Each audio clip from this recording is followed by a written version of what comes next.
आज जो तारीख है 9/5/2026। बिस्मिल्लाहिर्रहमानिर्रहीम। अस्सलाम वालेकुम दोस्तों, आज फील्ड के अंदर आए हैं अमजद भाई के पास। इन्हों को हमने सुपर लॉन्ग लगवाया है। ये मेरे भाई बहुत अच्छे फार्मर हैं, बहुत अच्छी फार्मिंग करते हैं।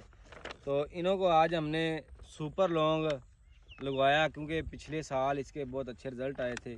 इस दफ़ा इनको हमने लगवाया। ये तकरीबन 4 पैकेट लगवाए हैं इनको सुपर लॉन्ग के। इंशाल्लाह एक तो इनको पता चल जाएगा इस साल क्या रिज़ल्ट है, कितना झाड़ देती है, क्यों ये बहुत कामयाब वैरायटी है।